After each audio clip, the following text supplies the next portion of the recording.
Hello viewers, कैसे हैं आप? उम्मीद है आप बेहतर ही होंगे। आज हम फाइनेंशियल अकाउंट बीकॉम की क्लास के अंतर्गत हम आज कैपिटल एक्सपेंडिचर और रेवेन्यू एक्सपेंडिचर के बारे में जानकारी लेंगे। कैपिटल एक्सपेंडिचर रेवेन्यू एक्सपेंडिचर के जानने के लिए हमें पहले इन दोनों का मतलब समझना पड़ेगा। आज हम इस क्लास के अंदर कैपिटल एक्सपेंडिचर रेवेन्यू एक्सपेंडिचर को थ्योरेटिकल पॉइंट ऑफ व्यू से समझेंगे और जानेंगे कि ये कैसे पहचान की जाती है। बहुत ईजी होते हैं अंडरस्टैंड करना। एक बार क्लियरिटी हो जाने के बाद इसे समझना भी और इसके ऊपर काम करना और इनको पहचानना बहुत ईजी होता है। मैं दीपक कुमार चचड़ा आपका स्वागत करता हूं टी&डी commerce solution and motivation group में।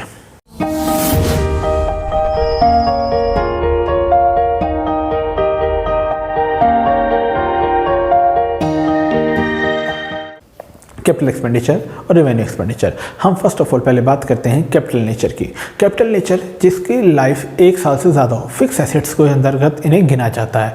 ये बार बार होने वाले एक्सपेंस नहीं होते, यानी कैपिटल एक्सपेंडिचर वो एक्सपेंडिचर हैं जो हर साल नहीं होते, बार बार नहीं किए जाते। एक बार लगा दिया, लाइफ टाइम इनकी लंबी होती है, 5 साल 10 साल 15 साल कुछ इस तरह होती है। यह बिजनेस के अंदर एक इंपॉर्टेंट एसेट्स होती हैं, जैसे मशीन, फर्नीचर, बिल्डिंग, इनके ऊपर लगाया गया एक बार पैसा हमारा कैपिटल नेचर का होता है। रिवेन्यू नेचर क्या होती है? जो डेली टू डेली एक्सपेंस किए जाते हैं, जो हमारे बिजनेस को मेंटेन करने के काम किए जाते हैं, यानी मेंटेनेंस के पॉइंट ऑफ व्यू से जिन खर्चों को किया जाता है वो रिवेन्यू एक्सपेंडिचर होते हैं।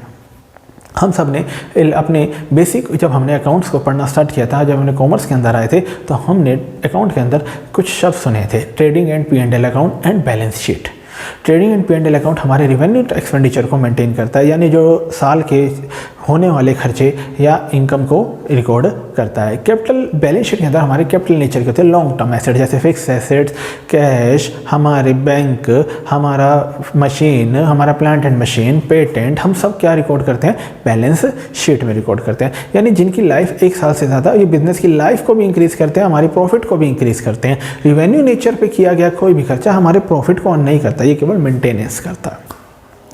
अब क्वेश्चन बैठता है कि क्या कैपिटल नेचर केवल एक ही बार होने वाला एक्सपेंस है? नहीं। अक्सर कई बार हम यहाँ पे धोखा खा जाते हैं कि कैपिटल नेचर केवल एक बार होने वाला खर्चा है। ये बाद में भी हो सकता है, पर पहचान करनी आनी चाहिए। बहुत इजी तरीके से आपको क्लियरिटी करते हैं।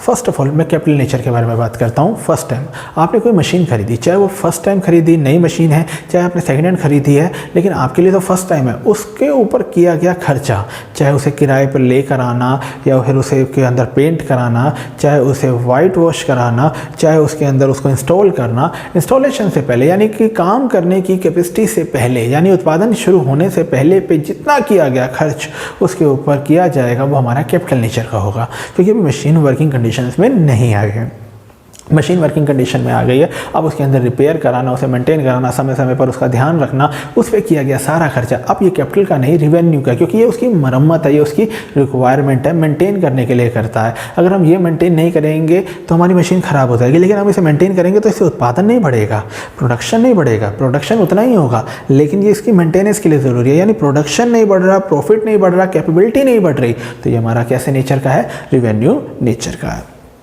क्या एक बार इंस्टॉल होने के बाद, वर्किंग कंडीशन आने के बाद क्या कैपिटल नेचर का खर्चा हो सकता है? यस, अगर उसके लाभ यानी प्रॉफिटेबिलिटी में वैल्यू इंक्रीज हो जाए। एग्जाम्पल, मैं एक छोटा सा एग्जाम्पल लेता हूँ। एक थिएटर है आपका, उसके अंदर 200 कुर्सियाँ हैं, यानी 200 कस्टमर एक साथ बैठ के मूवीज़ को देख सकते हैं, 200 व्यूअर्स एक साथ मूवी देख सकते हैं।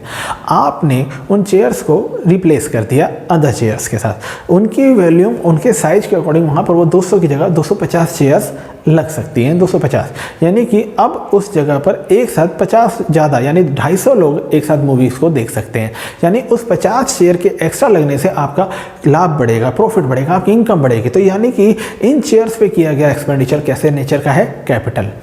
अगर 200 चेयर के बदले में दोबारा जो नई चेयर लगाई जाती वो केवल 200 ही होती, यानी कि प्रॉफिट नहीं बढ़ा, यानी केवल आपने अपडेशन किया है, लेकिन उससे आपकी बिजनेस की ग्रोथ, प्रॉफिटेबिलिटी पे कोई भी फर्क नहीं पड़ता। तो ये क्या माना जाएगा? रिवेन्यू नेचर का। इससे क्लियरिटी हो गई होगी।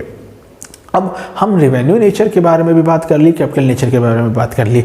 ये दोनों ही मिलकर बिजनेस को चलाते हैं। अगर डेली ऑपरेटिंग एक्सपेंस नहीं होंगे तो बिजनेस नहीं चल सकता, और कैपिटल नहीं होगी तो काम किसके ऊपर करोगे? यानी कैपिटल एक्सपेंडिचर यानी कैपिटल एसेट्स नहीं होंगी तो उनके ऊपर काम नहीं हो पाएगा। यानी कि कैपिटल एसेट्स और कैपिटल रिवेन्यू एक्सपेंडिचर दोनों के डिफरेंस को समझना बहुत ही इंपॉर्टेंट होता है। अब इन दोनों में अंतर क्या है? रिवेन्यू एक्सपेंडिचर डेली रूटीन के हैं, ये एक बार होते हैं या फिर बाद में कभी हुए तो प्रॉफिट इंक्रीज करने के पॉइंट ऑफ व्यू से होते हैं। कैपिटल एक्सपेंडिचर पे पहले यानी मशीन के इंस्टॉल होने से पहले जितना भी एक्सपेंस होता है, चाहे वो किराया हो, चाहे वाइट वॉश हो, चाहे एक स्थान से दूसरे स्थान पर ले जाने का खर्चा हो, कुछ भी हो, वो सारा का सारा क्या है, कैपिटल नेचर का है। और बाद में सिर्फ उसे मेंटेन करने के लिए जितना किया गया खर्चा होता है, रेवेन्यू नेचर का होता है। उम्मीद करते हैं आपको आज कैपिटल एक्सपेंडिचर और रेवेन्यू एक्सपेंडिचर के बीच का डिफरेंस आसानी से क्लियर हो गया होगा।